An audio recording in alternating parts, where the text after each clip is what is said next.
Los registros de sucesiones de Veracruz guardan un documento tan escandaloso que estuvo sellado durante 83 años.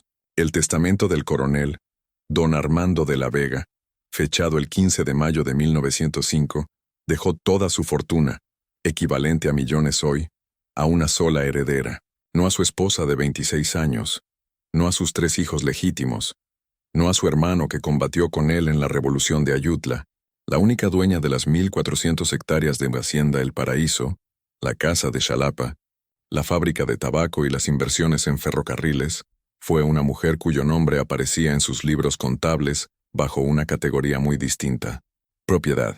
La lectura de ese testamento desató una guerra legal que arrasó con 3 despachos de abogados, partió en 2 a la alta sociedad veracruzana y sacó a la luz secretos que familias poderosas enterraron por décadas. Pero antes de seguir con la historia de don Armando y la herencia que nunca debió existir, asegúrate de estar suscrito. Activa la campanita porque estas historias no salen en los libros de texto. Y dinos en los comentarios, ¿desde qué estado de México nos estás viendo?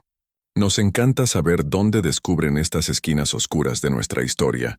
Lo que hace tan perturbador el caso de La Vega no es solo lo que reveló el testamento, sino lo que obligó a sacar del closet sobre las estructuras ocultas bajo la elegancia porfiriana. Xalapa, en 1905, era la joya del trópico mexicano que el régimen quería mostrar al mundo. Casonas de cantera blanca con balcones de hierro forjado daban a la calle de Enríquez. Los domingos, las campanas de la catedral y de San José llamaban a misa mayor. Por las tardes, carruajes con damas de sombrero de plumas y señores de levita desfilaban por el paseo de los berros. La riqueza venía del café, del tabaco, del azúcar de las haciendas que se extendían por la sierra como reinos independientes. Hacienda El Paraíso quedaba a 30 kilómetros tierra adentro, junto al río Pixquiac. La casa grande, construida en 1789 por el abuelo de Armando, era un caserón de 3 pisos estilo neoclásico, con columnas jónicas y un frontón que gritaba permanencia. Un túnel de ceibas centenarias llevaba del camino real al portón principal. Detrás los galpones, la cocina, la caballeriza, la casa del mayordomo y, más allá de un pinar, los cuarteles donde vivían casi 200 personas bajo la ley, que los reconocía como bienes muebles. Don Armando de la Vega era toda una figura en la sociedad xalapeña. En 1905 tenía 47 años. Medía más de 1,85, con porte militar. Había peleado en Ayutla y conservaba una bala cerca de la columna que le daba cojer a los días de lluvia. Era vocal de la Junta de Caridad, miembro de la Sociedad Filarmónica, del Casino Español y del Club de Cazadores. Su opinión sobre los precios del café pesaba en la calle de Lerdo. Cuando hablaba en las tertulias sobre soberanía nacional y los abusos yanquis, la gente escuchaba. Su esposa, doña Isabel Fernández de la Vega, venía de los Terranova, vieja aristocracia veracruzana con parentela en el puerto. Trajo al matrimonio en 1879 30 peones, 10,000 pesos en acciones del Banco de Londres y un apellido que abría puertas. Le dio 3 hijos que sobrevivieron: Catalina, 1880, Armando y 1883 y María, a quien llamaban Marita, en 1886. A simple vista, eran la familia porfiriana ideal, próspera, respetable, devota, pero las apariencias en Xalapa eran un teatro bien ensayado, y la casa de La Vega llevaba el telón con rigidez militar. El personal doméstico, tanto en la hacienda como en la casa de Xalapa, operaba bajo la dirección de una mujer, Lucía Morales. Tenía 28 años en 1905, piel clara, alfabetizada, combinación peligrosa que en cualquier otra casa habría levantado cejas. Los libros de don Armando la registraban comprada en 1891 en una subasta de Orizaba por 1,500 pesos, triple el precio normal, sin explicación. No tenía cargo oficial, pero controlaba el acceso al patrón, manejaba su correspondencia y ocupaba un cuarto pequeño en la casa grande de El Paraíso, no en los cuarteles. Vestía telas sencillas pero finas. Llevaba un relicario de oro que nadie la vio quitarse. Hablaba con la dicción de una institutriz y se movía por la casa con autoridad que incomodaba a los visitas y hacía apretar los labios a doña Isabel con furia contenida. La sociedad porfiriana tenía reglas no escritas sobre estos arreglos. Los hombres de posibles mantenían relaciones en las sombras. Producían hijos que todos sabían pero nadie nombraba. Mientras se respetaran las formas, la esposa legal en su lugar, los hijos de esas uniones como peones, todo bajo la negación elegante, la sociedad funcionaba. Don Armando de la Vega rompió todas esas reglas, aunque nadie sabía cuán completamente. La primavera de 1905 trajo una sequía rara a la sierra. Los cafetales que debían estar en flor se agrietaron. Los precios del tabaco empezaban su caída, que explotaría con la crisis bancaria de agosto. En los salones de Xalapa se hablaba más de la intervención yanqui en Centroamérica, del fallo de la Corte sobre los ferrocarriles, de si el régimen sobreviviría. El aire pesaba más que la humedad. Era el mundo empezando a resquebrajarse. En el paraíso, la tensión era más íntima. Doña Isabel se había ido a Xalapa en febrero con Marita y no volvió. Catalina, de 25 y soltera, preocupación creciente, se quedó en la ciudad. Solo Armando Jr., aprendiendo el negocio del tabaco, hacía visitas esporádicas a la hacienda, y breves. La casa quedó reducida a don Armando, Lucía, los peones y el personal inmediato. Fue en ese aislamiento que don Armando empezó los arreglos que destrozarían lo que su familia daba por sentado. La noche del boom, 15 de mayo de 1905, mandó recado a Xalapa pidiendo la presencia de su abogado, don Elías Portillo, en el paraíso. El mensajero de confianza le especificó, solo, con materiales para un testamento complejo. Portillo, que llevaba 15 años con los de la Vega, encontró la petición rara pero no alarmante. Los ricos actualizaban testamentos. Lo que no esperaba fue la escena en el despacho 2 días después. Portillo testificaría después que llegó el 17 de mayo por la tarde y encontró a don Armando en evidente agonía. El coronel estaba tras su escritorio de caoba, rostro gris, mano en la cintura, un decantador de mezcal a medio vaciar, raro en un hombre moderado. Y lo más impactante, Lucía sentada en la silla de los socios, manos cruzadas, expresión serena. «Señor, ¿llamo al doctor Olvera?», dijo Portillo al ver el sudor en la frente a pesar del fresco mayo. «No, médicos no». La voz de don Armando salió ronca pero firme. «Sé exactamente qué tengo, Elías, y ningún galeno lo cura. Necesito un testamento, esta noche. Exactamente como yo dicte, sin importar tu juicio profesional». Portillo miró a Lucía. Su presencia era una irregularidad profunda. «Coronel, estos asuntos requieren testigos que lean y escriban, que juren tu lucidez. Lucía es de las personas más inteligentes que conozco». Ella firma. «Encuentra 2 más entre mi gente que sepan firmar. Ya lo arreglé». El abogado tragó saliva, pero don Armando era cliente de peso. Abrió su maletín. Lo que siguió duró casi 3 horas, interrumpidas por pausas donde don Armando dominaba el dolor. El testamento empezó convencional. Declaración de cordura, revocación de previos. Luego vinieron las cláusulas que lo cambiaron todo. Doy bequeato a Lucía Morales, actualmente registrada como propiedad en Hacienda El Paraíso, su libertad inmediata e incondicional al momento de mi muerte, con todos los documentos necesarios para establecerla como mujer libre de color, bajo las leyes de Veracruz y la República Mexicana. La pluma de Portillo vaciló. Las manumisiones eran comunes, aunque cada vez más restringidas, pero don Armando apenas empezaba. Asimismo bequeato a la mencionada Lucía Morales, ahora Lucía Morales de la Vega, la totalidad de Hacienda El Paraíso, incluyendo tierras, edificios, maquinaria, ganado y pues y todas las personas actualmente en condición de servidumbre. Asimismo la casa de Enríquez XIV en Xalapa, con todos sus muebles y enseres. La pluma se detuvo. «Coronel, debo advertir con fuerza. Asimismo bequeato a Lucía Morales de la Vega. Todas las acciones en la fábrica de tabaco de la Vega y CIA. Todas las acciones ferrocarrileras. Todos los depósitos bancarios, bonos, valores y bienes personales de toda clase. La nombro de única albacea, con plenos poderes sin fianza ni supervisión judicial». El silencio solo lo rompía la pluma de Portillo y los cantos lejanos desde los cuarteles. Lucía seguía inmóvil.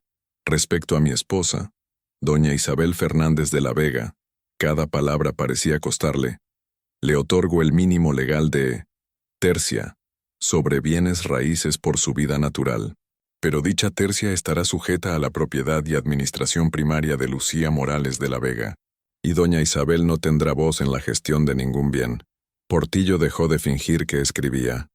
Coronel, su esposa tiene protecciones legales. Sus hijos tienen expectativas. Esto no resistirá en tribunal. Más allá de lo legal, una mujer de color no puede poseer. Escríbelo todo, Elías, exactamente como digo. Hay formas de sortear las restricciones y lo sabes. Fideicomisos, arreglos. Yo estudié la ley. No soy el primero que intenta proveer para... Se detuvo. Respiraba con dificultad. Escribe que reconozco a Daniel, hijo de Lucía, nacido el 12 de junio de 1892, como mi hijo natural, y ordeno que se críe como hombre libre con todas las ventajas posibles. El silencio se espesó. Daniel tenía 13 años en 1905. Trabajaba en las caballerizas de El Paraíso, y se parecía tanto a don Armando, que solo la ceguera voluntaria lo negaba. Ponerlo por escrito hacía explícito lo que la sociedad exigía callar. Además, la voz de don Armando se debilitaba. Reconozco a Rosa, hija de Lucía, nacida el 3 de abril de 1895, como mi hija natural, con las mismas ventajas, 2 hijos. No un desliz, sino una relación de al menos 13 años, con descendencia que compartía sangre con los herederos legítimos, pero había vivido en servidumbre legal a su propio padre. Portillo encontró la voz. Coronel, no puedo en conciencia permitir que proceda sin entender las consecuencias. Su esposa lo impugnará de inmediato. Sus hijos nunca lo aceptarán. La sociedad de Xalapa, interrumpió don Armando con veneno inesperado, construyó su fortuna en la violación sistemática y lo llamó crianza de sangre. Cada casona fina de Enríquez tiene niños cuyos padres los poseen. Cada caballero respetable hace negocios de día y viola de noche a quienes llama suyos. La única diferencia, Elías, es que yo digo la verdad. La pongo por escrito lo que todos hacen en la oscuridad. Se inclinó. El movimiento le costó. Estoy muriendo. El doctor Olvera me dijo hace 6 meses que el cáncer en mis entrañas me mataría en el año. Lo oculté a todos menos a Lucía. Tengo semanas, tal vez menos. Y no dejaré esta tierra sabiendo que mis propios hijos serán vendidos para pagar deudas, o que la mujer a la que debí casar con valor será devuelta a la servidumbre. La confesión quedó flotando. Las manos de Portillo temblaron al reanudar. Durante 2 horas más trabajaron detalles técnicos, fideicomisos que resistieran impugnaciones, legados líquidos inmediatos, redacción que enhebrara la ley veracruzana sobre derechos de propiedad y manumisión. Cuando terminaron, don Armando leyó cada línea con dedo tembloroso pero firme. Lucía firmó como testigo, su letra educada y precisa. Trajeron a Basamuel, herrero que se enseñó a leer, y a Petra, que aprendió letras con una antigua ama. Portillo anotó sus firmas con malestar evidente. Lo archivaré con mis documentos, dijo al irse. Pero, coronel, reconsidera. Al menos provee más sustancialmente a tus hijos legítimos. Haz un gesto que suavice su reacción. Mis hijos legítimos. La voz de don Armando era puro cansancio. Heredarán el apellido de su madre, la educación que ya pagué y la posición que da la piel clara en Xalapa. Daniel y Rosa heredarían nada más que su libertad si no actúo. La ley los ve como cosas, Elías. Cosas mías que pueden venderse para pagar a acreedores si no lo blindó. Miró a Lucía. Algo pasó entre ellos que Portillo no pudo nombrar. Viví la vida de un cobarde. Que al menos muera honesto. Portillo se fue de El Paraíso con un documento que sabía destruiría vidas, quizá la suya. Cabalgó de noche a Xalapa preguntándose si debía informar a doña Isabel. Decidió que el secreto profesional lo ataba. Su silencio permitió el desastre. Don Armando vivió 6 semanas más. Su estado se deterioró rápido. Lucía lo cuidó con láudano. Le leyó por las tardes libros que compartían años. Historia, filosofía, poesía. Daniel y Rosa visitaron abiertamente a su padre en sus últimos días. Escándalo para los mayordomos blancos. Pero nadie osó cuestionar al patrón ni en decadencia. Doña Isabel no vino. Si oyó rumores o don Armando evitó que llegaran, el registro histórico no lo aclara. Ella se quedó en Xalapa, en funciones sociales, manteniendo la ficción de que su marido estaba ocupado con la hacienda en temporada difícil. Don Armando de la Vega murió la mañana del 28 de junio de 1905. Lucía estaba con él. Según testimonios posteriores del personal, sus últimas palabras fueron: «Diles la verdad, toda». La verdad, al salir, fue más destructiva de lo que él imaginó. La noticia llegó a Xalapa ese día. Por protocolo, doña Isabel recibió condolencias en la casa de Enríquez. Vestida de negro en el salón, aceptó pésames con dignidad. Todos alabaron su entereza. No sabía que ya lo había perdido todo. La lectura del testamento se fijó para el 3 de julio, 5 días después de la muerte y un día después del entierro en el Panteón de San Francisco, que doña Isabel insistió fuera correcto, pese a su furia privada por la ausencia y muerte repentina de su marido. Invitó solo a familia y allegados, su hermano, don Luis Terranova, sus hijos, el hermano de don Armando Guillermo, amigos consejeros. Don Elías Portillo llegó a las 10 con el testamento y cara de reo. Intentó 2 veces ver a doña Isabel en privado para prepararla, pero ella estaba ocupada con el funeral. Ahora tendría que dar la noticia en público. Doña Isabel ocupaba la silla principal del salón. A su alrededor sus hijos, Catalina de 25, soltera pese a los esfuerzos maternos, tensión que creció cuando don Armando se negó a dar dote adecuada.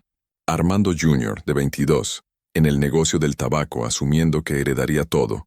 Marita, de 19, aún la hija bonita, olía a cera y flores frescas. La luz de primavera entraba por las ventanas altas al jardín. Todo parecía civilizado. Portillo carraspeó. Señora, familia, debo empezar diciendo que el contenido del último testamento de don Armando es altamente inusual. Aconsejé contra varias cláusulas, pero el coronel fue firme, y a mi juicio profesional, lúcido al dictar sus deseos. La expresión de doña Isabel sugería que el preámbulo era innecesario. Mi esposo era siempre meticuloso con sus asuntos. Proceda, licenciado. Lo que siguió lo recordarían todos de por vida. Portillo leyó rápido las partes estándar. Luego llegó a los legados. Su voz se tensó al leer la libertad de Lucía, el reconocimiento de Daniel y Rosa como hijos naturales, la transferencia total del patrimonio a una mujer que era propiedad al redactarse el testamento. No hubo reacción inmediata. Segundos de silencio mientras la familia procesaba. Catalina pareció confundida. Armando Jr. se inclinó, rostro rojo. Don Luis apretó los brazos de su silla. Doña Isabel quedó absolutamente inmóvil. Luego Armando Jr. explotó. «Esto es absurdo. Falsificación. Mi padre jamás». «Tu padre me dictó este testamento directamente», dijo Portillo en voz baja. «Fui testigo de su firma. Está ejecutado con múltiples testigos». «¿Testigos?» La voz de don Luis cortó el caos. ¿Quién firmaría tal documento? Cuando Portillo explicó que incluía peones alfabetizados, incluida Lucía, el salón estalló. Todos hablaban a la vez. Armando Jr. caminaba furioso. Catalina lloró. Doña Isabel alzó una mano. Silencio. Cuando habló, su voz era acero frío. ¿Cuánto tiempo? Portillo parpadeó. Perdón, señora. ¿Cuánto tiempo llevó mi esposo esta relación con su propiedad? El testamento reconoce hijos nacidos en 1892 y 1895. 13 años, dijo doña Isabel suavemente. Mi hija menor nació en 1886. 19 años de nuestro matrimonio. Mientras yo le daba hijos, manejaba su casa, sostenía su posición. Se dominó con esfuerzo visible. Y esta mujer, esta Lucía, ahora es dueña de mi hogar. El testamento le da su tercia sobre bienes raíces por vida, sujeta a la propiedad y administración de ella. Ella es dueña de la casa. Yo la amueblé. Ayudé a construir el negocio, mi dote. Su voz bajó a un susurro que aterró más que un grito. Y mis hijos no heredan nada. Portillo no tenía respuesta que suavizara. Por el testamento, los hijos legítimos no recibían legados directos. Ninguna hacienda, casa, negocio ni efectos personales. Todo a Lucía y sus hijos. Armando Jr. encontró la voz. Es la venganza de la servidumbre. Mi padre enloqueció. Alguna enfermedad mental. Tu padre estaba en plena posesión de sus facultades, dijo Portillo firme. Entendía exactamente lo que hacía. Dijo explícitamente que corregía una injusticia. ¿Injusticia? La voz de Catalina subió. Nos ha hecho mendigos. ¿Cómo me caso sin dote? ¿Cómo establece Armando su negocio? ¿Cómo vive madre? La tercia provee. La tercia nos hace vivir como cis dependientes en nuestra casa, a merced de una mujer que era propiedad. Don Luis se puso de pie, voz temblorosa de rabia. Es inconcebible, ilegal. Una mujer de color no puede poseer más allá de lo mínimo. El bien está en fideicomiso con arreglos que creo resistirán impugnación, dijo Portillo. Don Armando estudió la ley. Doña Isabel se levantó. Su postura silenció a todos. ¿Dónde está ahora? Su voz era hielo. La mujer que se llevó mi vida. Permanece en el paraíso con los niños como especifica el testamento. Es su derecho. Su derecho. Probó las palabras como veneno. Envíenle recado. Digan que la familia desea discutir los términos. Que quizá estemos dispuestos a un arreglo que evite el escándalo público. Díganle, sonrió terriblemente. Díganle que deseo conocer a la otra familia de mi esposo. El mensaje salió esa tarde. La respuesta de Lucía llegó al día siguiente. Iría a Xalapa pero con abogado presente. Propuso reunirse en el despacho de Portillo, no en la casa de Enríquez, e insistió en que Daniel y Rosa la acompañarían. La reunión se fijó para el 8 de julio.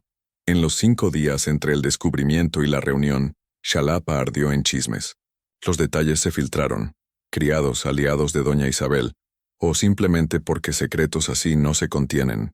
Para finales de la primera semana de julio, toda la alta sociedad sabía que don Armando había liberado a su concubina, reconocido a sus hijos y desheredado a su familia blanca. Las reacciones se partieron, muchos indignados por doña Isabel, llamando traición a todo lo civilizado. Otros, sobre todo jóvenes, susurraban que don Armando solo hizo público lo que la mitad de Xalapa practicaba en privado. Pocos, muy pocos, sugerían que había algo admirable en proveer para los hijos que engendró, sin importar la raza de la madre, pero bajo el discurso corría un miedo más hondo. Si don Armando de la Vega, respetado, rico, conectado, podía hacer esto, ¿qué decía de la estabilidad de otros arreglos? ¿Cuántas familias blancas podían ser desplazadas por las mismas personas que mantenían en servidumbre? El testamento violaba las reglas tácitas que permitían funcionar a la sociedad porfiriana.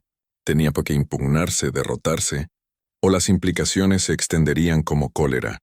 La reunión del 8 de julio fue en el despacho de Portillo en la calle de Lerdo, un cuarto pequeño para tanta gente. Doña Isabel llegó primero con su hermano, hijos y 2 abogados especialistas en sucesiones. Se sentaron de un lado de la mesa larga. Cuando entró Lucía, el impacto fue visceral.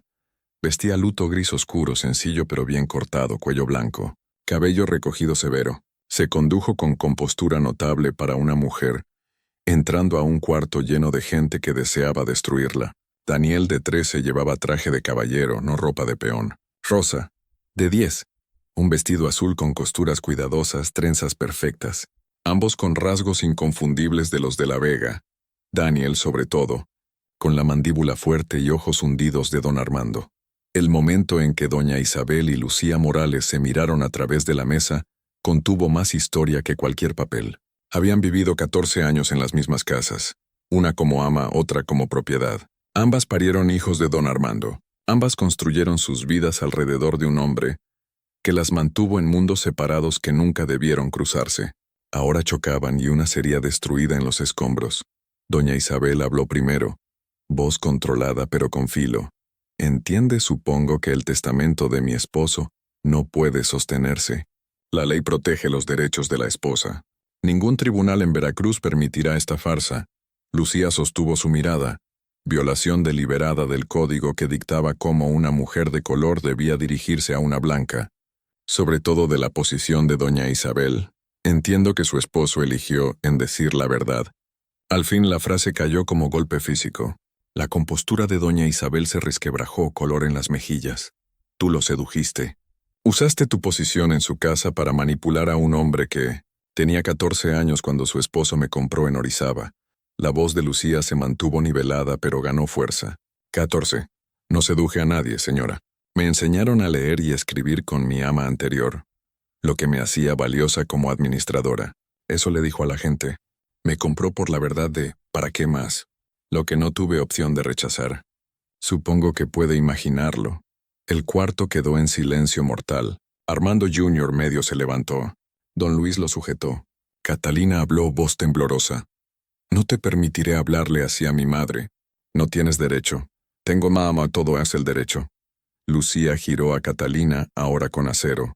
El derecho que su padre Q me dio en su testamento. El derecho de quien administró su casa, crió a sus hijos cuando eran pequeños, llevó sus libros, manejó sus negocios cuando él estaba fuera, y parió a sus hijos, como su madre. La única diferencia es que yo lo hice sin elección, sin protección legal, sin poder decir que no. Y ahora su padre intentó darme lo que debió hace 13 años, mi libertad y medios para proteger a mis hijos. El abogado de doña Isabel, don Octavio Salazar Mora, intervino.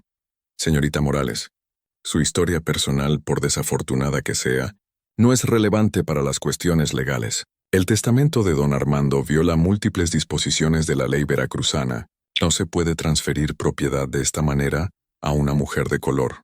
Los hijos nacidos de madre sierva son siervos y no pueden heredar. Los derechos de tercia de la esposa legal prevalecen sobre cualquier disposición testamentaria. Este testamento es inválido en múltiples puntos. Entonces, ¿para qué esta reunión?, preguntó Lucía. Si están tan seguros de que es inválido, ¿por qué no ir directo a juicio? Salazar y don Luis intercambiaron miradas. La verdad era más complicada. El panorama legal sobre propiedad y raza en 1905, Veracruz era un mosaico de contradicciones. Aunque la ley restringía severamente lo que personas libres de color podían poseer o heredar, también reconocía fideicomisos, arreglos privados y, crucialmente, que hombres blancos de posibles tenían ciertos privilegios al disponer de sus bienes. Don Armando había estructurado el testamento con cuidado, usando mecanismos legales diseñados para resistir impugnación. Más importante, un juicio público expondría detalles que ninguna Bebes familia quería. Don Luis carraspeó.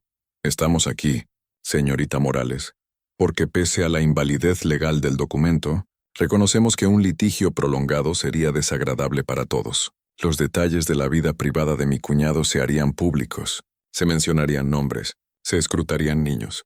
Ofrecemos un arreglo que provea para usted y sus hijos sin necesidad de juicio. ¡Qué generosos! El sarcasmo de Lucía apenas velado.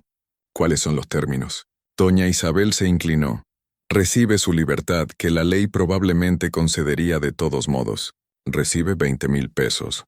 Suficiente para establecerse cómodamente en el norte, donde las actitudes hacia su situación podrían ser más tolerantes. A cambio, renuncia a cualquier reclamo sobre las propiedades de La Vega, los negocios, y abandona Veracruz en 30 días. La oferta era sustancial en dinero. 20,000 pesos era riqueza, pero era una fracción del valor del patrimonio, y todos lo sabían. Más importante, requería que Lucía abandonara el sur, arrancara a sus hijos del único hogar conocido, aceptara el exilio como precio de su libertad. Su esposo me dejó todo porque sabía qué pasaría conmigo, y mis hijos si no lo hacía, dijo Lucía en voz baja. Sabía que al morir yo quedaría vulnerable, que alguien intentaría venderme para saldar deudas, o que su familia intentaría sacarme. Sabía que Daniel y Rosa, sus hijos, serían tratados como propiedad para disponer. Pasó 6 semanas muriendo en agonía, señora, y usó ese tiempo para protegernos. No creo que quisiera que yo aceptara 30 monedas de plata y desapareciera. ¿Cómo te atreves a citarme las escrituras? La voz de doña Isabel bajó a un siseo. Tú que ayudaste a destruir mi matrimonio, que viviste en mis casas, que pariste hijos a mi esposo mientras yo. Se detuvo, luchando por control. Catalina puso una mano en su brazo. Madre, por favor. Pero doña Isabel la sacudió. No, he callado demasiado, he acomodado demasiado. He jugado a la dama graciosa mientras la infidelidad de mi esposo pasaba bajo mi techo. Giró toda su atención a Lucía. El dolor bajo la ira era visible. ¿Lo amabas? La pregunta transformó la negociación legal en algo crudo y humano. La compostura de Lucía se resquebrajó. Tenía 14 años cuando me compró, señora. Aprendí a sobrevivir. Si eso se volvió amor o solo necesidad de protegerme a mí y a mis hijos, no sé si puedo responder, pero sé que me dio el único regalo que pudo. La oportunidad de no ser propiedad. Y sé que si lo entrego ahora, mis hijos pasarán sus vidas vulnerables a quien decida que su libertad es inconveniente. Portillo, callado hasta entonces, habló. Quizá podamos centrarnos en los niños. Seguramente ambas familias acuerdan que el bienestar de estos jóvenes debe ser lo primero. El bienestar de mismos hijos, dijo doña Isabel fríamente, está amenazado por este testamento. Mi hijo no puede establecerse en negocios sin capital. Mis hijas no pueden casarse sin dote. Los hijos de esta mujer nacieron siervos y deben seguirlo siendo bajo la ley. Daniel, callado hasta entonces, habló. Voz joven pero firme. Tengo 13 años. Toda mi vida he sido propiedad. He visto a mi madre servir a quienes la poseían. He trabajado en caballerizas con hombres que pueden venderse en cualquier momento. Tengo una hermana de 10 años que sabe que su vida puede comprarse y venderse. Mi padre, Ima fue mayor, mi padre, todos lo ven, todos siempre lo supieron. Intentó darnos lo que ustedes dan por sentado, el derecho a no ser dueños de nosotros mismos. ¿Cómo es justicia quitárnoslo? La franqueza de un niño sin voz en todo esto creó silencio incómodo. Armando Jr., mirando a Daniel, quizá viendo por primera vez a un medio hermano, no a propiedad, pareció hablar, pero la mirada de su madre lo calló. La justicia, dijo doña Isabel, no se sirve destruyendo una familia para beneficiar a otra.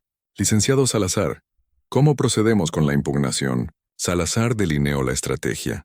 Impugnar en el juzgado de primera instancia, argumentando violación a la política pública, exceso de autoridad testamentaria, infracción a los derechos de tercia.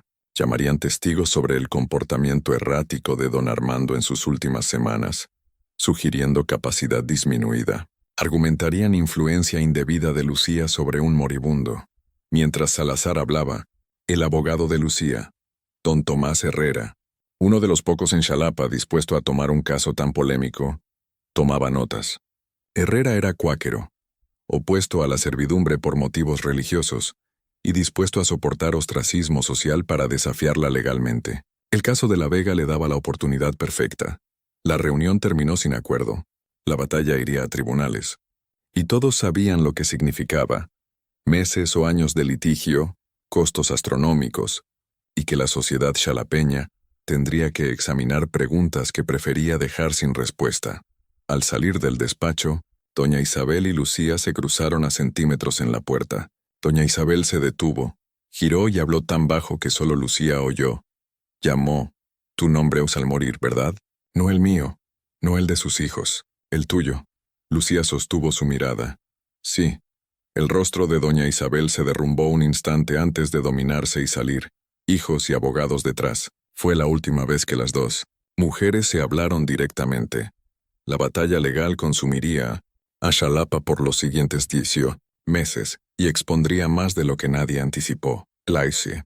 Caso de La Vega contra Hacienda de La Vega. Entró al juzgado de primera instancia el 15 de julio de 1905. El juez, don Ignacio Cervantes, jurista distinguido con 30 años en la banca y lazos profundos con la clase hacendada, presidiría. Su fallo inicial en la moción preliminar sugirió el viento. Dio amplia latitud a los abogados de doña Isabel para cuestionar la validez del testamento mientras restringía a Herrera introducir evidencia sobre las intenciones de don Armando. Pero el timing del caso fue crítico de formas que nadie vio venir. La crisis bancaria de 1905 golpeó en agosto, desencadenada por la quiebra del Banco Internacional. Bancos fallaron en todo el país. El crédito se secó. Los precios del café y tabaco, ya en baja, se desplomaron. Negocios sólidos en mayo estaban en bancarrota para septiembre. La crisis golpeó duro a Xalapa y catastróficamente a los intereses de La Vega. Don Armando estaba apalancado, no excesivamente para la época, pero lo suficiente para que la contracción crediticia creara problemas inmediatos. La fábrica de tabaco de La Vega y Cía había extendido crédito a numerosos cafetaleros contra cosechas futuras. Cuando los precios colapsaron, esos cafetaleros no pagaron, lo que significó que de La Vega y Cía no pudo pagar a sus acreedores. Las líneas de crédito con bancos xalapeños fueron exigidas. Las acciones ferrocarrileras que parecían sólidas perdieron 80% de valor de la noche a la mañana. Para octubre de 1905, Hacienda El Paraíso enfrentaba embargo real. La casa de Xalapa tenía hipotecas. Incluso los derechos de tercia de doña Isabel serían inútiles si las propiedades se vendían para satisfacer deudas. Y bajo el testamento de don Armando, Lucía Morales era la dueña legal responsable de manejar esta catástrofe financiera. La situación creó una inversión bizarra del orden normal. Lucía, aún técnicamente sierva pendiente resolución de su manumisión, controlaba activos por cientos de miles de pesos, mientras era responsable de deudas que podían destruirlo todo. Tenía autoridad legal para decidir sobre el patrimonio, pero ejercerla significaba navegar un mundo que rechazaba que alguien como ella tuviera tal poder. Sorprendió a todos. Trabajando con don Tomás Herrera y un pequeño grupo de comerciantes chalapeños que vieron oportunidad de ganancia, pese a escrúpulos sociales, Lucía tomó decisiones financieras implacables. Vendió las acciones ferrocarrileras antes de que cayeran más. Negoció directamente con acreedores, ofreciendo pago parcial inmediato a cambio de condonación del resto, aprovechando la desesperación por liquidez en la crisis. Recortó costos en el paraíso drásticamente. Redujo personal doméstico, consolidó operaciones. Lo más controvertido, vendió a 40 peones a un hacendado de Tabasco por efectivo que le permitió cumplir deudas inmediatas. La venta evitó el embargo, pero reveló la imposibilidad fundamental de su posición. Una mujer que había sido sierva ahora vendía a otros a la servidumbre para proteger su libertad y el futuro de sus hijos. La complejidad moral no se perdió en nadie, menos en Lucía. José María, uno de los vendidos a Tabasco, tenía 26 años y toda su vida en el paraíso. Años después, en testimonio al Congreso Obrero durante la Revolución, describió el día de la venta.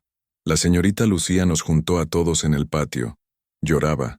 Dijo que lo sentía, que no tenía opción, que si el banco tomaba la hacienda nos venderían igual pero desperdigados, que intentó mantener familias juntas, que el hombre de Tabasco prometió no separar matrimonios. Dijo que sabía lo que se sentía ser vendida. Me miró y vi que sí sabía, y la odié y la compadecí, y no sabía qué sentir porque la mujer que me vendía había sido propiedad como yo, 6 meses antes. Las ventas dieron capital para estabilizar el patrimonio, pero también dieron munición poderosa a los abogados de doña Isabel. ¿Cómo podía una mujer que decía actuar por la visión moral de don Armando vender seres humanos por ganancia? ¿Cómo merecía el patrimonio cuando su primer instinto fue liquidarlo? Herrera tenía respuesta y fue devastadora. La señora Isabel Fernández y sus hijos nunca han cuestionado la servidumbre. Nunca han objetado el derecho a comprar y vender personas. Su objeción a la señorita Morales no es que vendiera siervos para salvar el patrimonio. Es que ella, habiendo sido sierva, tuviera la audacia de tomar esa decisión. Su argumento no es moral. Es sobre quién tiene derecho a ejercer poder. Y su posición es que el poder nunca puede estar en alguien que luce como la señorita Morales, sin importar la ley o las intenciones del difunto. El argumento forzó al caso a territorio que incomodaba a todos. La élite de Xalapa no quería examinar las contradicciones lógicas de la servidumbre en tribunal abierto. No querían discutir por qué era aceptable que hombres blancos engendraran hijos con mujeres siervas, pero inaceptable reconocerlos. No querían a un abogado cuáquero desmantelando las racionalizaciones que permitían a cristianos civilizados participar en la trata humana. Pero conforme el caso avanzó por el otoño e invierno de 1905, ese examen se volvió inevitable. El testimonio de testigos fue particularmente explosivo. Los abogados de doña Isabel llamaron amas de llaves y mayordomos de El Paraíso para testificar sobre la posición de Lucía, intentando establecer influencia indebida sobre don Armando. Lo que emergió fue un retrato de relación mucho más compleja de lo que ninguna parte quería reconocer. María del Carmen, cocinera en El Paraíso por 20 años, testificó que don Armando discutía negocios con Lucía regularmente. Llevaba sus libros, escribía sus cartas. Cuando él estaba fuera, ella tomaba decisiones sobre la hacienda. Todos sabían que tenía autoridad, aunque no se hablara oficialmente. Bajo contrainterrogatorio de Herrera, P. ¿Parecía don Armando valorar el juicio de la señorita Morales? Sí, señor. P. ¿La trataba con respeto? Más que la mayoría trata a su propiedad, señor. P. ¿La amaba?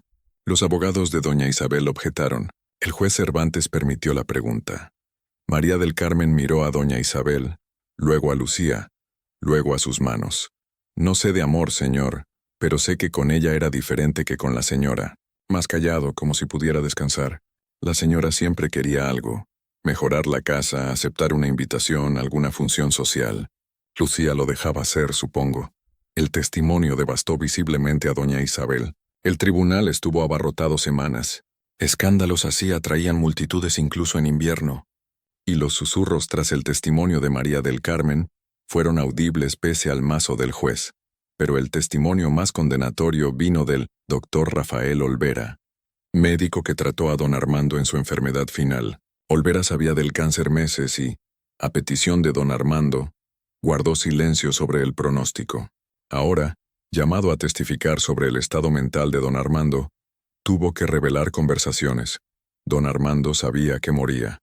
Estaba plenamente consciente de su condición y progresión. No estaba delirante. No estaba afectado por láudano cuando discutimos sus asuntos. Me dijo explícitamente que pretendía proveer para Lucía y con sus hijos. Abogado de doña Isabel. ¿Sus hijos? Olvera. Reconoció paternidad directamente conmigo. Dijo que había engendrado 5 hijos en su vida. 3 con su esposa, 2 con Lucía.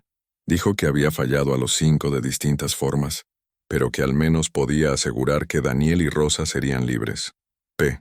¿Expresó alguna preocupación por el bienestar de sus hijos legítimos? Carlisle dijo que heredarían la protección del apellido de su madre y las ventajas de ser blancos en Xalapa. Fue muy específico con esa frase. Justo cuando el tribunal pensó que no podía ser más incómodo, el abogado de doña Isabel preguntó lo que haría explotar el caso. P. Doctor, en su opinión profesional, ¿estaba el juicio de don Armando afectado por su enfermedad o medicación?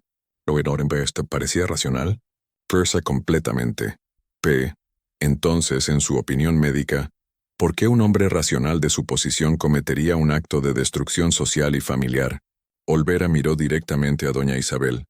Me dijo algo más, que había vivido toda su vida adulta bajo reglas que lo obligaban a mentir sobre quién era y qué quería, que la sociedad porfiriana exigía que hombres como él mantuvieran 2 familias, una pública, una privada, y nunca reconocieran la verdad de ninguna, que estaba cansado de mentir, que morir enfocaba maravillosamente la mente en cuestiones de honestidad, y que el mayor crimen que había cometido no era la relación con Lucía, era comprarla. En primer lugar, poseer a otro ser humano y engendrar hijos en servidumbre. Dijo que si la ley no le permitía corregir ese crimen, entonces la ley estaba más corrompida que él. El tribunal estalló. El juez Cervantes recesó 15 minutos para restaurar orden. Doña Isabel salió del juzgado rodeada de partidarios, pero el daño estaba hecho. El propio médico de don Armando había testificado que el testamento reflejaba no capacidad disminuida, sino claridad moral, que el hombre que todos creían conocer había vivido una mentira que finalmente decidió exponer. El testimonio creó fracturas en la sociedad xalapeña que iban más allá del escándalo de una familia.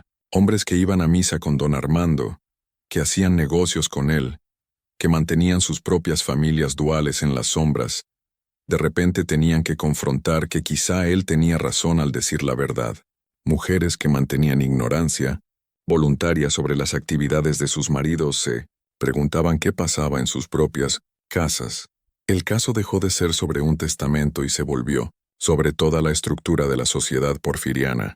Y entonces, en enero de 1906, pasó algo que lo cambió todo otra vez. Rosa, la hija de 10 años de Lucía, cayó enferma de escarlatina. La enfermedad barrió Xalapa ese invierno, matando docenas de niños. Lucía, desesperada, contrató a los mejores médicos disponibles y tenía el dinero porque controlaba el patrimonio.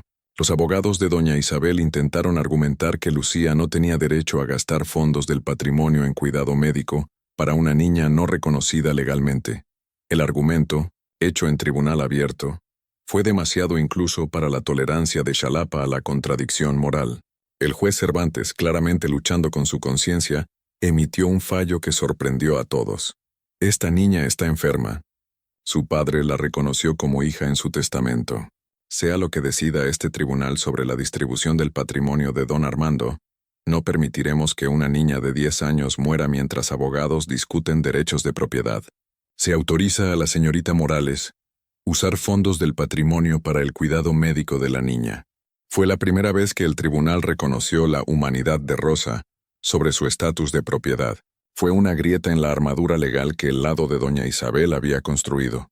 Rosa sobrevivió, pero la enfermedad la dejó debilitada. La simpatía pública generada por una niña enferma, combinada con el testimonio del médico sobre las motivaciones de don Armando, empezó a mover opinión de formas sutiles. No entre la élite de Xalapa, comprometida con defender el orden social, pero sí entre comerciantes medianos, artesanos, pequeños agricultores que leían del caso en periódicos. Estos no tenían siervos que proteger. Eran gente que podía ver la tragedia humana bajo las tecnicidades legales. Para la primavera de 1906, ambos lados estaban exhaustos por los costos, financieros y sociales, de la batalla continua. Los activos restantes del patrimonio se consumían en honorarios legales. Doña Isabel había aceptado préstamos de su hermano para mantener apariencias. Lucía vivía en un limbo extraño, controlando legalmente vastas propiedades mientras socialmente ostracizada tan completamente que comerciantes se negaban a tratar directamente con ella. Y entonces don Tomás Herrera hizo un movimiento que llevó el caso a su punto de crisis. El 12 de marzo de 1906, Herrera presentó una nueva moción que reencuadró todo el caso. En vez de solo defender el testamento de don Armando, pasó a la ofensiva, exigiendo un conteo completo de cómo se había manejado el patrimonio de la Vega durante la vida de don Armando, específicamente documentación de todas las compras, ventas, transferencias de propiedad, con atención particular a adquisiciones después de 1891. La moción parecía técnica, pero sus implicaciones eran explosivas. Herrera había encontrado algo en los papeles de don Armando, y lo usaría. La audiencia sobre la moción fue el 20 de marzo. El tribunal estaba más lleno que nunca. Corrió la voz de que venía algo grande. Herrera tomó la palabra con la energía controlada de quien tiene la mano ganadora. Su señoría. La familia de la Vega ha argumentado durante estos procedimientos que la señorita Lucía Morales es propiedad, que no tenía relación legítima con don Armando y que no tiene capacidad legal para heredar su patrimonio. Quisiera introducir como evidencia un documento encontrado entre los papeles privados de don Armando. Sacó un papel envejecido, cuidadosamente preservado. Este es un documento de manumisión ejecutado en Orizaba, Veracruz, el 3 de abril de 1895, 10 años antes de la muerte de don Armando. Otorga libertad a Lucía, mujer de color de aproximadamente 28 años, en consideración de servicios fieles y otras consideraciones valiosas. Está debidamente notariado y registrado en la notaría de Orizaba. Silencio absoluto en el tribunal. El rostro de doña Isabel palideció. Herrera continuó, voz ganando fuerza. Este documento fue ejecutado en la fecha del nacimiento de Rosa de la Vega, segunda hija de don Armando con la señorita Morales. Bajo la ley, un hijo nacido de mujer libre nace libre sin importar el estatus del padre. Rosa de la Vega nunca fue sierva. Ha sido legalmente libre desde su nacimiento. Dejó que calara antes de dar el siguiente golpe. Además, tengo aquí un segundo documento ejecutado en Xalapa el 15 de junio de 1892, 3 días después del nacimiento de Daniel de la Vega. Este documento, también manumisión, otorga libertad a Lucía y a su hijo infante Daniel. Bajo términos similares, el abogado de doña Isabel, Salazar, se puso de pie. Objeción. Estos documentos nunca se presentaron antes, estos documentos fueron ocultados por don Armando, dijo Herrera calmado, porque sabía que reconocerlos públicamente pondría en peligro a sus hijos. Una mujer libre de color en Veracruz existe en posición legal precaria. Sus hijos, aunque libres por ley, podían ser secuestrados y vendidos. Era más seguro para todos creer que Lucía y sus hijos seguían siendo siervos aunque no lo habían sido por más de una década. El juez Cervantes se inclinó. Expresión grave. ¿Está diciendo que la señorita Morales ha sido legalmente libre desde 1895 y su hijo desde 1892? Digo más, su señoría. Digo que por 13 años, don Armando de la Vega mantuvo la ficción de que Lucía era su propiedad mientras secretamente la había liberado. Lo hizo no por crueldad, sino por protección. Entendía que una mujer libre de color con hijos que lucen blancos estaría en riesgo. Pero la realidad legal es clara. Lucía Morales no ha sido propiedad por más de una década. Ha sido una mujer libre viviendo en el hogar de La Vega. Las implicaciones cayeron como dominós. Si Lucía había sido libre, entonces su relación con don Armando no era amo-sierva, sino algo completamente distinto. Si sus hijos nacieron libres, no eran propiedad sino herederos. Si don Armando había protegido secretamente bajo la fachada de servidumbre, mientras los había liberado años antes, entonces su testamento final no era un acto de conciencia de último minuto, sino la culminación de un plan de década. Doña Isabel encontró la voz, ronca de furia y dolor. La liberó. La liberó el día que nuestra hija nació. Mientras yo estaba en parto, arriesgando mi vida para darle otro hijo, él estaba en la notaría liberando a su concubina. La angustia cruda en su voz silenció incluso a quienes simpatizaban con su causa. Aquí estaba la verdadera herida al descubierto. No solo que don Armando había sido infiel, sino que había planeado el futuro de Lucía mientras doña Isabel paría a sus hijos, que había usado mecanismos legales para proteger a una familia, mientras permitía que la otra se creyera segura. Herrera presionó su ventaja. Su señoría, dadas estas revelaciones, solicito que este tribunal reconozca el estatus legal de la señorita Morales como mujer libre, y que el testamento de don Armando no fue una manumisión, sino simplemente una transferencia testamentaria de propiedad de una persona libre a otra, lo cual tenía todo el derecho legal de hacer. Los derechos de tercia aún aplican, argumentó Salazar desesperado. La señora Fernández aún tiene protecciones legales que el testamento respeta. La señora Fernández recibe su tercia sobre bienes raíces como requiere la ley. El resto del patrimonio va a la señorita Morales como iría si don Armando hubiera dejado su propiedad a cualquier otra persona libre. El juez Cervantes pidió receso. El tribunal se vació lentamente, todos aturdidos por las revelaciones. Doña Isabel salió apoyada en sus hijos, rostro máscara de devastación. Lucía permaneció sentada largo rato. Daniel a su lado, ambos procesando lo revelado. «Madre», dijo Daniel en voz baja, «¿sabías de los papeles de manumisión?» Lucía negó con la cabeza. «Me dijo que existían. Me dijo que confiara en él, pero nunca los vi. Creo...» Su voz se quebró. «Creo que sabía que si yo creía que era libre, actuaría diferente. Y eso nos pondría en peligro a todos. Era más seguro que yo creyera que aún era sierva, que actuara como sierva, que nunca desafiara la ficción. Nos protegió haciéndonos cómplices de nuestra propia servidumbre. La complejidad psicológica de lo que don Armando había hecho era casi insoportable. Había liberado a la mujer que amaba, pero la forzó a seguir viviendo como propiedad. Había asegurado que sus hijos nacieran libres, pero los crió en servidumbre. Había construido un refugio legal elaborado, mientras mantenía una actuación social de posesión. Cada acto de amor era también un acto de crueldad.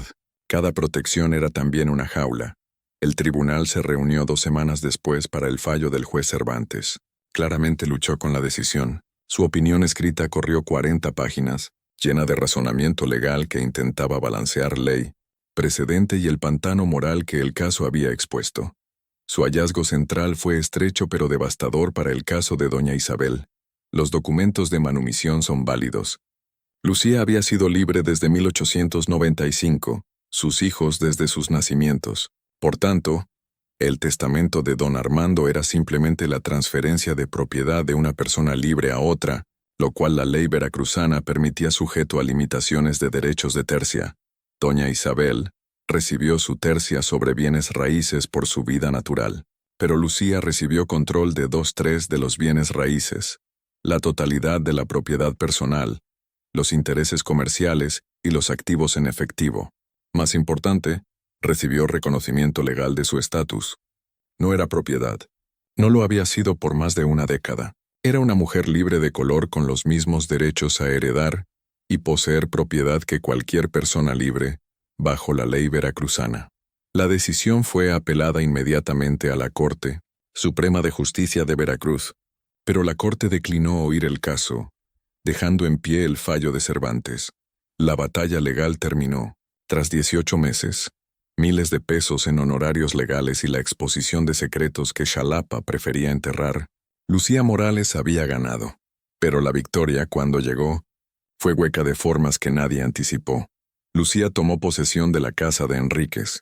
Doña Isabel, ejerciendo su derecho de tercia, eligió permanecer en residencia.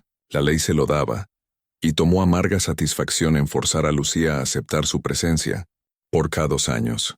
Las dos mujeres vivieron en la misma casa, apenas hablando, cada una ocupando pisos diferentes, cada una víctima y villana de la historia de la otra.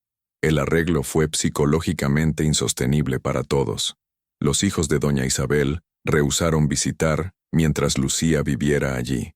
La sociedad chalapeña boicoteó cualquier función social que pudiera incluir a ambas.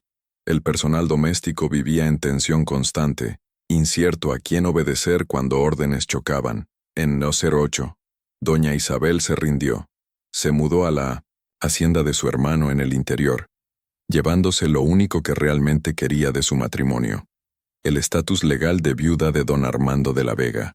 Viviría otros 32 años, muriendo en 1940, y nunca volvió a pronunciar el nombre de su esposo en público. Catalina nunca se casó. Vivió con su madre hasta la muerte de ésta. Luego se mudó a Córdoba con primos. Dio clases de piano para mantenerse, y murió en 1949. Empobrecida pero respetable. Armando Jr. intentó establecerse en el negocio del tabaco, pero la reputación de su padre lo siguió. Pocos cafetaleros hacían negocios con el hijo del hombre que traicionó a su familia blanca por su concubina sierva. Se mudó a Yucatán en 1911 tras la Revolución y desapareció del registro histórico. Algunas cartas familiares sugieren que murió en los 1920s, pero no se ha encontrado tumba. Marita se casó en 1910, justo antes de que la guerra hiciera imposibles tales cosas.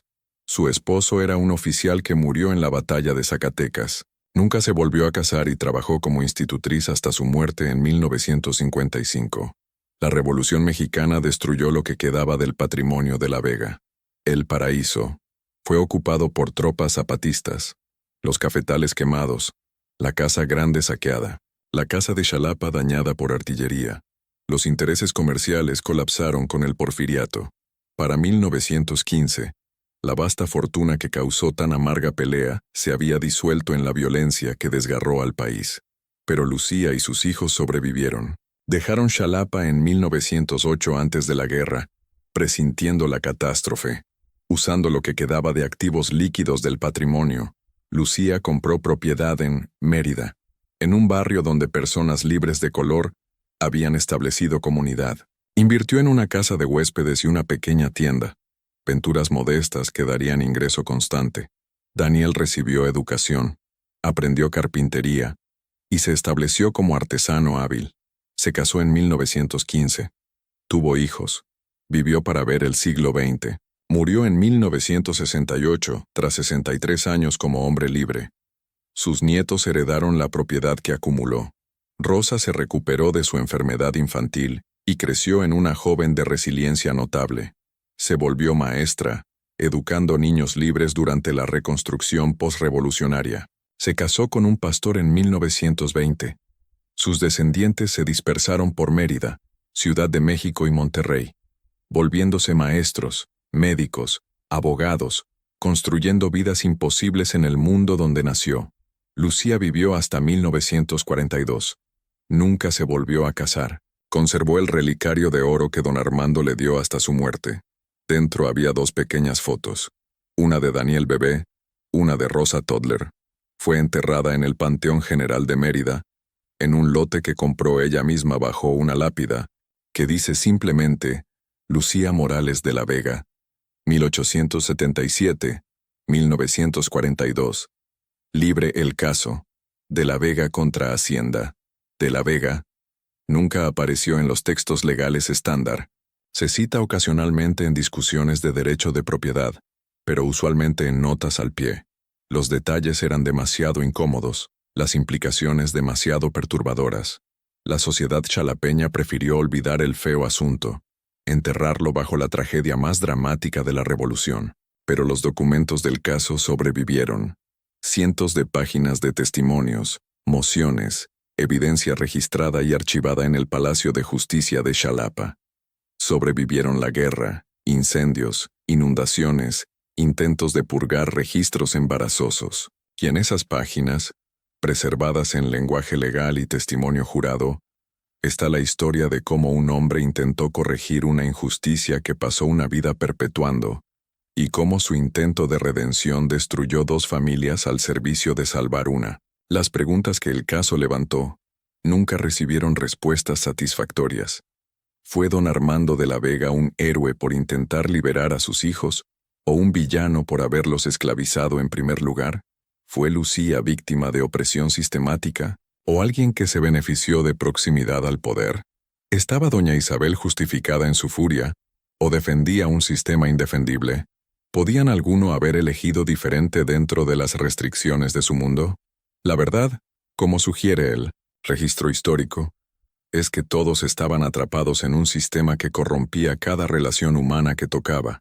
El intento de don Armando de ser honesto dentro de una sociedad construida sobre mentiras expuso cuán completamente esas mentiras habían infectado todo: familia, ley, propiedad, amor, paternidad. Su testamento no arregló lo roto, simplemente reveló cuán roto estaba todo. Al final, quizá el legado más significativo del caso de la Vega fue lo que demostró sobre la insostenibilidad de todo el orden social porfiriano. Un sistema que requería que hombres poseyeran a sus propios hijos no podía durar. Una sociedad, construida sobre la ficción de que algunos humanos no eran plenamente humanos, no podía sobrevivir. La revolución llegaría 5 años después del fallo del juez Cervantes, y quemaría las estructuras legales que hicieron posibles casos como el de la Vega. Pero tomaría otro siglo antes de que los descendientes de gente como Lucía y Daniel pudieran reclamar plenamente los derechos que don Armando de la Vega murió intentando darles. Y aún ahora, los ecos de esos sistemas, las suposiciones sobre poder, propiedad y quién merece qué, permanecen incrustados en el paisaje que dejó atrás. La casa de o hacienda, el paraíso aún existe, parcialmente restaurada, operada como museo. Ahora los guías hablan a visitantes de la arquitectura, los muebles, la gente importante que una vez visitó. A veces mencionan el testamento controvertido, aunque usualmente de paso. Rara vez discuten lo que el caso reveló sobre los cimientos sobre los que se construyó la grandeza de Xalapa. Pero en los archivos del juzgado, el expediente permanece, esperando a cualquiera lo bastante curioso para sacarlo de los estantes y leer el testimonio de un mundo que intentó muy duro mantener sus secretos. ¿Qué piensas de esta historia? ¿Encontró don Armando de la Vega redención en su acto final? ¿O solo agravó sus crímenes con un acto más de crueldad, forzando a 3 familias a pagar el precio por su vida de cobardía? Deja tu comentario abajo. Si esta historia te atrapó, suscríbete para más relatos reales de los capítulos más oscuros de México. Activa la campanita y comparte este video con alguien que aprecie las verdades complejas y a menudo perturbadoras escondidas en nuestra historia. El pasado nunca es tan simple como queremos, y a veces las historias más aterradoras son las que realmente pasaron.